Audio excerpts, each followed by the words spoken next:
What's going on, guys? Welcome back to episode of Fishing with Flair. Today I am breaking down my top 5 early spring pre-spawn bass fishing lures. Now I know it varies throughout the country. Here in the Midwest the water just opened up. I know up north you guys still got ice, and down south you don't ever freeze up. So this video is going to pertain to those Midwest guys whose lakes just thawed. So I'm going to go over my top 5 favorite lures. I've got 3 reaction style fast moving baits, and then I've got 2 more finessed slow presentations. So the second that ice comes off the lake, and I've actually thrown this lure when half of the lake is still frozen, and that lure is a jerk bait. And anyone who's been bass fishing for a long time, they know jerk baits work phenomenal. Right when that water opens up, once the ice gets off the lake, they work really well. Now what I'm going to do for this video, instead of going through all my rod and reel and line setups like I sometimes normally would, to keep this video a little bit shorter, I'm going to put all the information that you guys want to see down in the description. So if you want to see what rods, reel, line I would pair it up with for each of these lures that I'm going to go over, then go click down in the description and I'll have everything that I would use listed there. So again, right when the ice comes off, I pick up a jerk bait. This one here, this is a Mega Bass. This is their bigger style. Different brands, they all work well. The thing I noticed with jerk baits is the different brands all have different actions. Mega Bass is a very popular one. It's also very expensive. I believe this guy was around 20 bucks. Not a cheap lure by any means, but I've got a whole box full of jerk baits. It really just depends on what the fish want that day. You know, I just kind of pick one and I throw it for a little bit, and you'll throw it for an hour or two. You don't get bit, you grab a different one and you try that. So once that water starts to kind of heat up, you might notice a little bit of grass growing up. The bass start to move semi-shallow, you know, 10 feet and less. That's when you pick up a lipless crankbait. The lipless crankbait that I prefer is in the color red. I don't really have a favorite brand. The Strike King Red Eye Shad works great. The Livingston Pro Ripper works great. I believe this is a Yo-Zuri. Honestly, I don't think it matters a ton on the brand.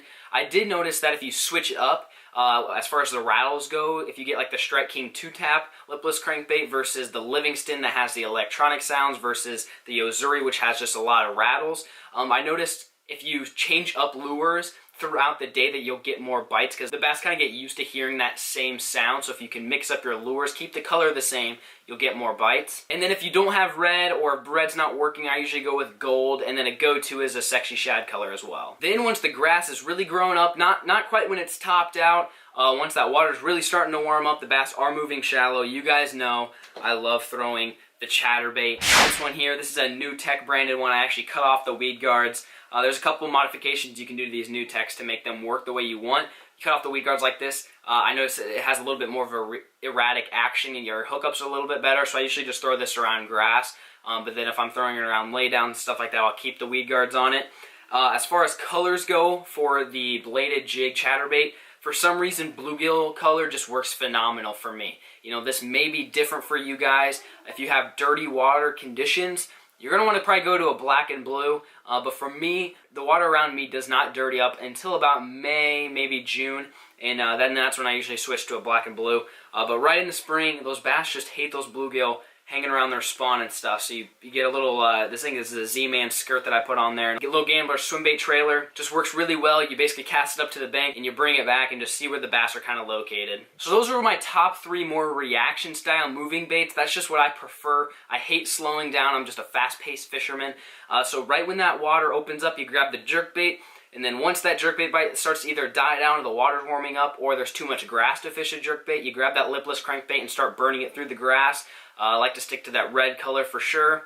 And then once it really starts to warm up and those bass start moving shallow, where the grass comes up a little too tall for a lipless crankbait, I grab that chatterbait, start throwing it around grass, and up shallow where the bass are making their beds. Like I said, they hate bluegills up there, and so that's a great lure of choice. So now this happens more than I would like, and that's when the bass just will not bite any of the reaction lures. I often find myself grabbing those reaction baits and starting out with, and then end up finishing the day with more of a finesse or slow presentation. So on the days when they won't bite a reaction style, I've got 2 go-to lures. The first lure that I pick up, if I cannot get any bites on a reaction bait, is a jig. And normally I go with black and blue. This is just a jig that I had in this box. I have a black and blue jig here. Here's a black and blue jig. I grabbed one out of the box. Normally black and blue. Honestly, for some reason, black and blue just works year-round for me. That's usually the jig color I start with. That's usually the jig color I throw all throughout the year. I will mix it up and go with more of a crawfish, especially if it's clear water. And I know the crawfish are, you know, this color. They start to turn orange. I'll do that. But the reason why I grabbed this one is because the trailer, you can see it's just kind of a small little finesse craw. And then this is what I normally throw if I'm really targeting those big largemouth. If those big largemouth, you know, they're not moving shallow, they're kind of lethargic.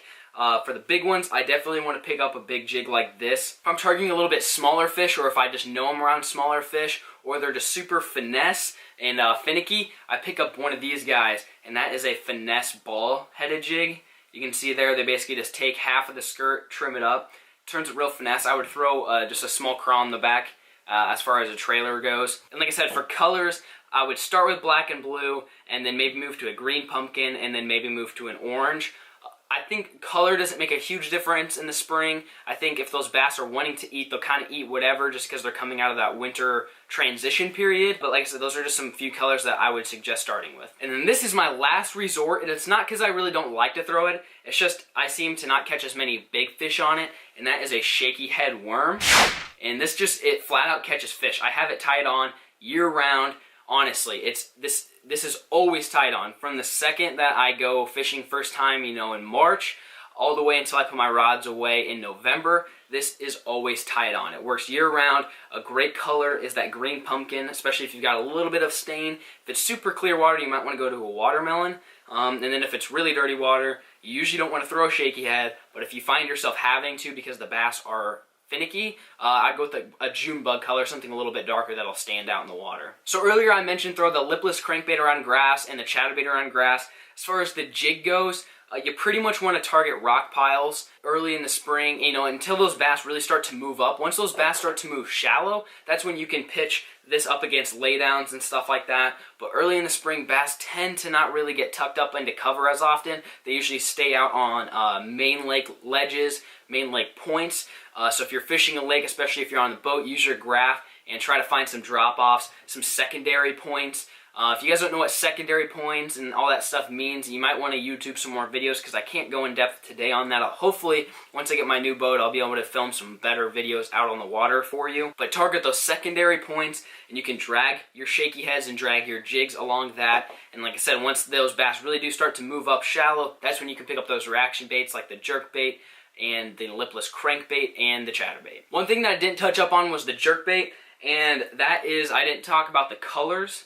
As far as colors go, I usually keep it to a shad pattern similar to this, or this, or this. Usually shad patterns. If it's sunny, you can go to a gold or chrome color to really give off that flash. Same thing goes for lipless crankbaits. If you're finding it that you're not getting bit on that red color like I normally do, you go to that chrome color if it's sunny, or the gold color if it's sunny, and then if it's not sunny, you can go to a sexy shad color. So that's it for today's episode. I know I tried to keep it a little bit shorter on this one so it wasn't quite as long. Hopefully you guys learned something, and hopefully next time you go on the water you can use some of these tips and techniques that I gave you to help you catch some early spring bass. And I will be making a video over spawn lures, maybe top 5 spawn lures, top 5 post-spawn lures, and then I'll get into summertime bass fishing, you know, your top 5 summertime lures, and then going into late summer or early fall, and then late fall, early winter, and then winter. So if you guys enjoy these top 5 videos going over lures pertaining to this season, make sure you drop a thumbs up on this video. You can leave a comment if I left anything out.